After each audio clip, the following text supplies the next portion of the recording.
pipe smokers.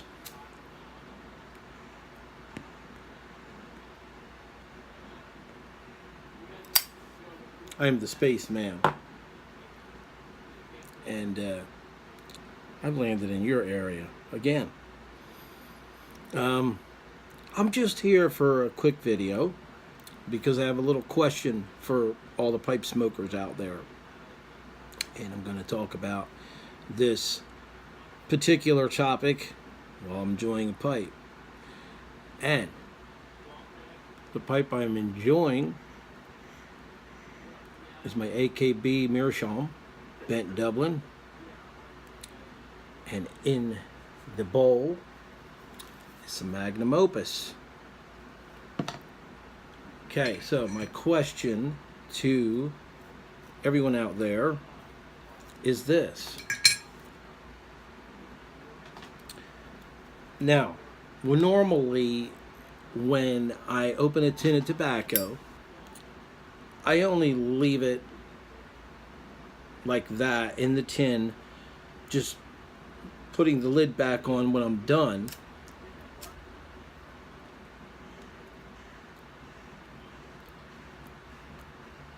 For a kind of a short period of time, maybe a couple weeks, maybe a week, tops 3 weeks usually.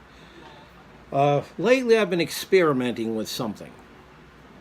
This is where my question comes in at. Now, normally I usually jar it up in a mason jar, and I usually vacuum seal it with English or Virginia or Burley. I'll leave a little bit of air in it. With an aromatic, I will try to completely remove all of the air out of the tin and make a perfect vacuum seal.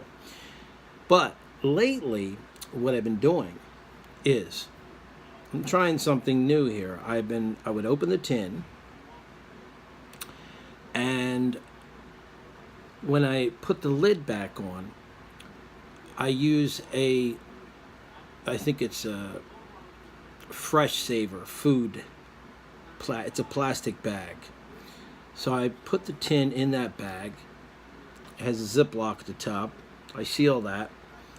And then you put your vacuum on top of that button and you suck all the air out. So the bag actually just shrinks right around this tin. Now here comes my question. Now this has been done that way since November 25th. It seems like, it could be my imagination. My memory may not be serving me correctly, but it seems like it has dried a teeny bit. But then again, I have left it like this for a week at a time, so that could be what that is. My question is this.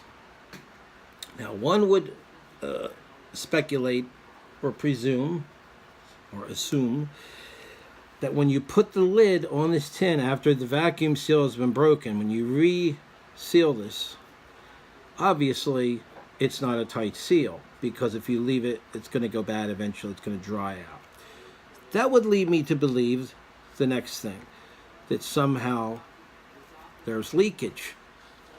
Has to be, right? Or is it that the air that has gotten into the tin is still in there and causes it to go stale?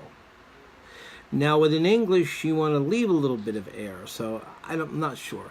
But anyway, so what I'm saying, my question I'm asking is there a little bit of leakage in this, since it's not a perfect seal, so that when you do vacuum seal and you suck all the air out of that bag, that it's in turn sucking the air out of the inside of the tin along with it until the bag is completely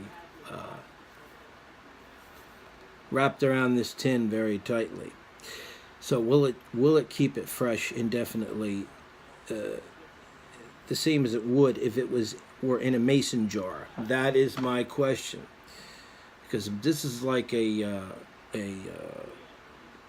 trial and error experiment here. This is a not long term, but semi-long term experiment to see exactly what's going to happen with this tobacco. Pretty soon it will be it will have been in here for, so it was November 25th, 2018 it was open. So it's December, January, it's 3 months. Technically, I would think that this stuff should be pretty much drying out by now. But it smokes good, and it doesn't have a bad flavor at all. It has a good flavor, a good rich flavor. Is it as rich as it was when I opened it? Perhaps it has lost some of its freshness, but that could be because the first week after I opened it, I did leave it sit for a week or two, so it could have lost some of its freshness that way. So there's my question.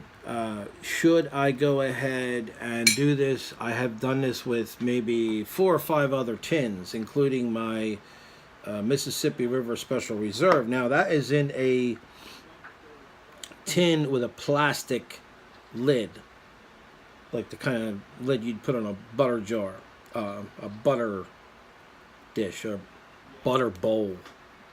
I'll get it right. So what I did was, to make sure I sucked all the air out, I took a knife and I cut a small slit in the top of that lid, and then it kind of like just sucked that lid down as far as it could, so it's vacuum sealed in this thing. The reason why, it's just an experiment. It's just to see just if it's an easier way to save space.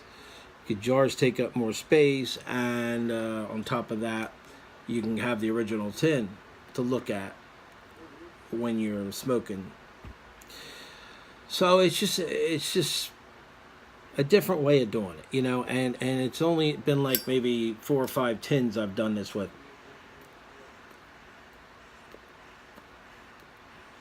So please feel free to comment. I really want to know what you think of this, and do you think it's going to, I don't want to waste any tobacco, can't afford to be wasting tobacco, and I know what most people are going to say. No, I wouldn't trust it, I don't do it, to be on the safe side. Just want to know how you feel. Can it be done this way? And now what I was intending on doing was the blends that I seal in this manner, I want to basically smoke right through them. Like, I don't want them to sit for a year or 2 years. I want to continue to smoke through them, but at a slower pace because they're in a rotation. I've got Old Shenandoah Appalachian Berry is sealed this way, and I've been smoking that since last fall. So when I go to open it, I'm going to find out right quick whether it's a good idea or a bad idea.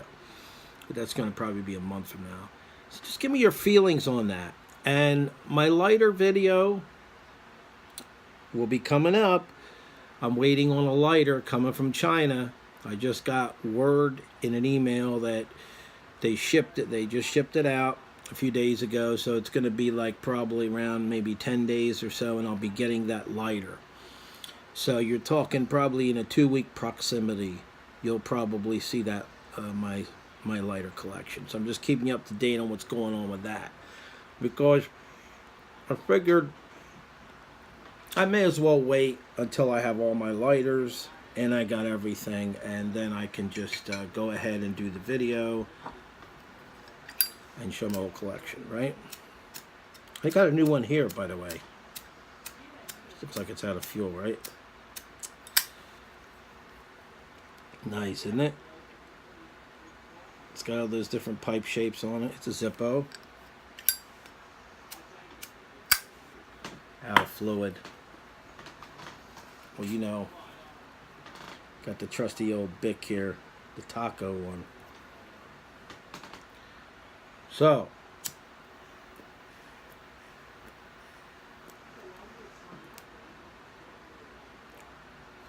that's it. And if you haven't, boy, that's a good light. If you haven't gotten wind of this, I have a bit of bad news to give you about the pipe smoking industry and hobby in general. Just announced on the Breyer Report is a bit of sad news about Pipes and Tobacco magazine. The next issue will be their final issue. They're closing their doors. The publishing company that does that one, and I think there's another one, Tobacco something. It's a really good magazine from the stats I've read, the blogs I've read. Those two magazines are done. Sad day, sad day. Sad news for us pipe smokers. So what do I say? You know, I'm glad I have other hobbies, because that on top of I think it's Hollywood. I believe it's Hollywood. I could be wrong. It was one of the first cities to actually try to watch me get this wrong. I think it's Hollywood. They're actually going to try to ban the sale of all tobacco. And something about Salt Lake City, Utah is in there too, and Los Angeles was trying to do something. I didn't get the specifics on all of it. So, you know, here we go again. Okay, so you know what? I like this hobby. I really do enjoy it, but it's not my main hobby. And I'm going to be starting on my model railroad. I've already drawn out the parameters for where I'm going to start my shelf layout in my room. I've already measured it out and drawn everything out on the wall. And I'm going to start putting up the brackets and the shelves very soon. So you know, I'm going to show videos of that on my channel as well, and I'm going to be going back to some train videos too. As you know, I've changed my name back to Iron Rails and Pipe Dreams, because originally my channel was, of course, what? Trains and pipes, right? Actually, originally was trains and a few other things. So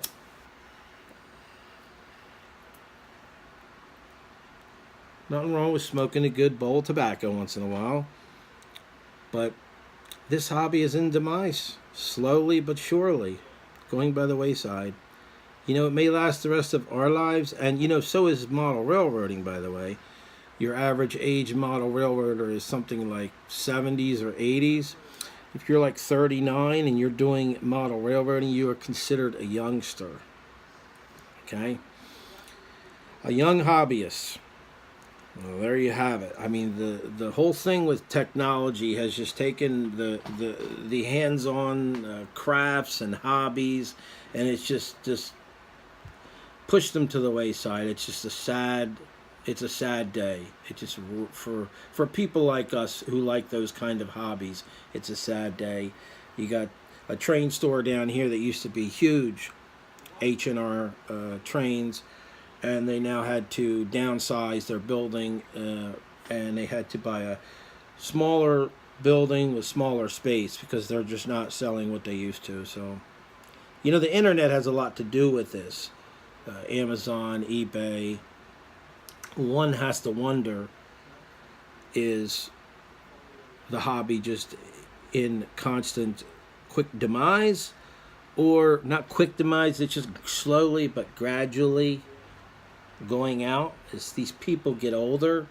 You know, we're a dying breed, so one day, you know, it may not even be around, or it may just stay as a specialized interest hobby.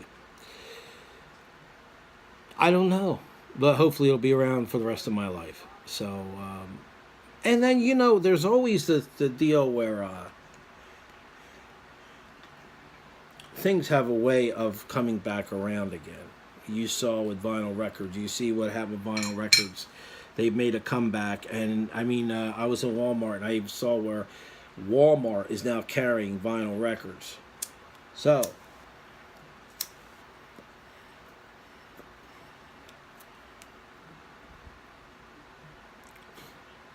go figure, right?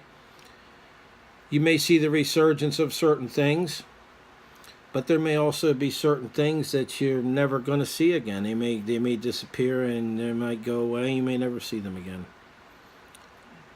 Anyway, enough of that gloom and doom, right? That's it for this video. And let me know what you think of my tobacco storage idea here. And feel free to leave your comments below. And Hit the like button if you want. Hit the dislike button if you want.